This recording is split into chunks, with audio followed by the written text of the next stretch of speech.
Hi and welcome. In this series, I'll take a look at some notes and expand on Michel Makarius' book titled Ruins.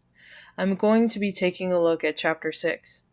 This section is titled The Invention of the Gothic Ruin and focuses on an umbrella of ideas tied to ruins and Gothic architecture. So, what is Gothic architecture anyway? It's a style of architecture that was popular during the High and Late Middle Ages throughout Europe, especially between the 12th and 16th centuries. This type of architecture was used for all kinds of applications, but I'm mostly going to be focusing on churches and cathedrals. The architectural style is most heavily linked to Romanesque architecture and originated in northern France as a development of the earlier Norman architecture. The term Gothic was first applied during the Renaissance by people who were ambitious to revive Greco-Roman architecture. Often during the Renaissance, it's common to see references to Gothic architecture in a negative light, which is very much for political and ideological purposes. Gothic architecture can often be distinguished for its pointed or ogival arches, as well as flying buttresses, ribbed vaults, elaborate tracery, and stained glass windows. Many of these were architectural innovations that were developed in conjunction with each other. There's a strong sense of verticality to all Gothic architecture as well, which is very important as it emphasizes levity and openness within the space and the smallness of the individual. There's a strong connection that Gothic churches have to the vegetal, liquid, and mineral as emanations of God. Perpetual changing and evolving the material world as liquid in constant flux and ruin. Around the 1740s, England, France, and Germany, among other nations, went through a type of movement called a Gothic Revival. In this movement, there was advocacy to preserve Gothic ruins. This brought into question the essentially unchallenged importance of Greco-Roman architecture and values that had been circulating throughout Europe for the past several centuries. The reevaluations of the Gothic are as something wholly different from Greco-Roman architecture in its expression, its suitability, very loosely speaking, for the more northern climates and landscapes, and their function as a countermodel for art in relationship to its predecessors. This gesture was a way of pulling communities ideologically away from the sway of the Greco-Roman model that was used so fervently since the beginnings of the Renaissance. In England, for instance, the shift towards the Gothic was very much on the grounds of national and political consideration because it was considered Anglo-Saxon in origin, which isn't a huge stretch considering that Normandy is on the northern coast of France. However, it's important to note here that the French, Germans, and English all claimed to an extent that Gothic architecture had originated in their respective countries. There's a quote on page 134 that's pretty wonderful. It's from a book written by the Viennese art historian Alois Riegel, titled The Modern Cult of Monuments. It reads as such: all that was Roman was then regarded as a symbol of power and earthly glory. The ruin was there simply to make the witness aware of the essentially Baroque contrast between past grandeur and present decadence.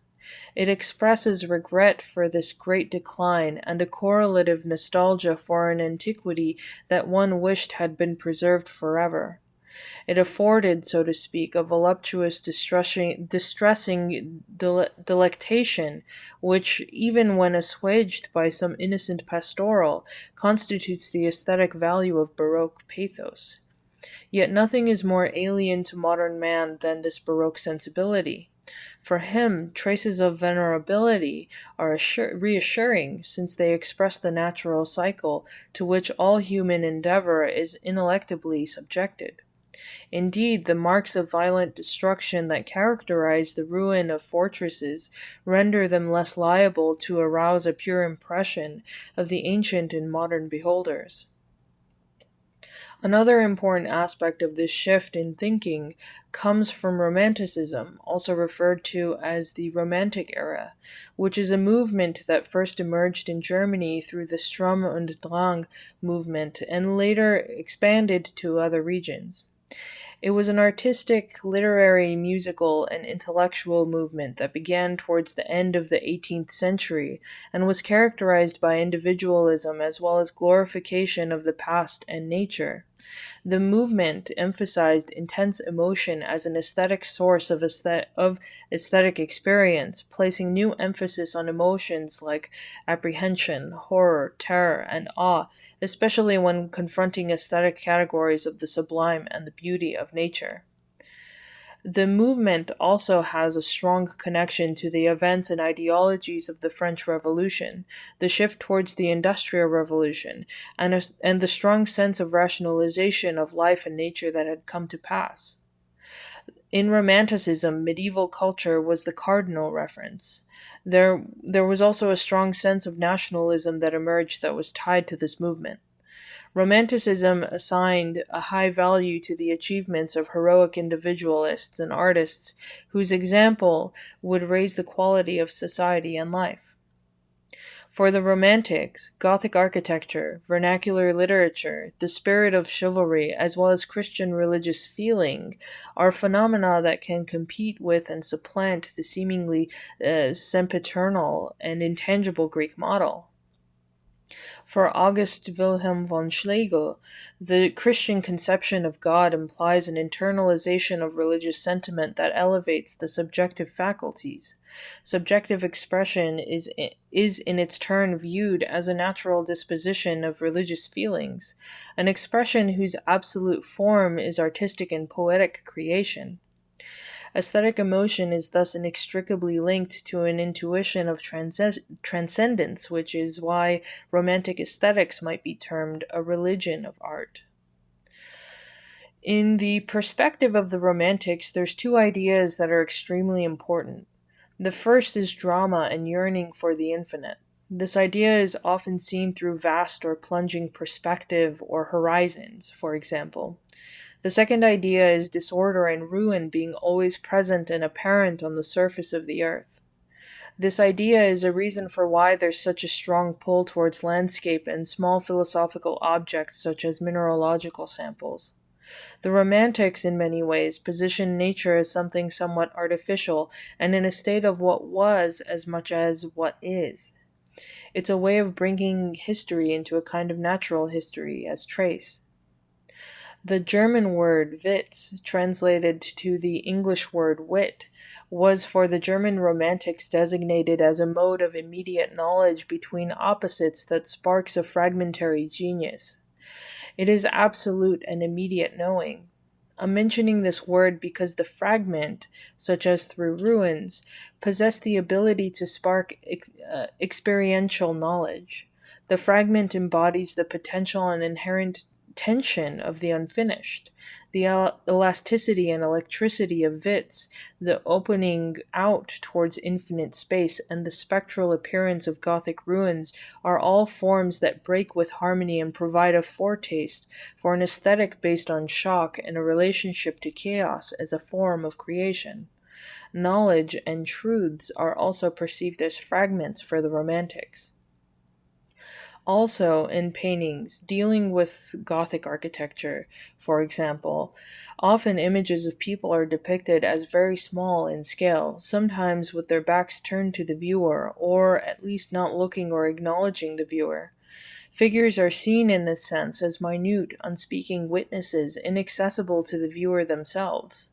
The landscape, seen as an infinitely revealing enigma, is in many ways positioned with these small condensed figures whose expression and gaze remain forever inaccessible.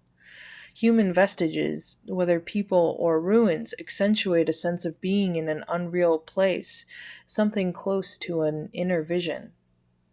There's a painting analysis on page 141 that I think is pretty wonderful and wanted to read as well. It is about a painting called The Eichenwald Abbey by Caspar David Friedrich. It reads as such. In Eichenwald Abbey, the landscape is transformed by the moonlight into a sinister and ghostly apparition.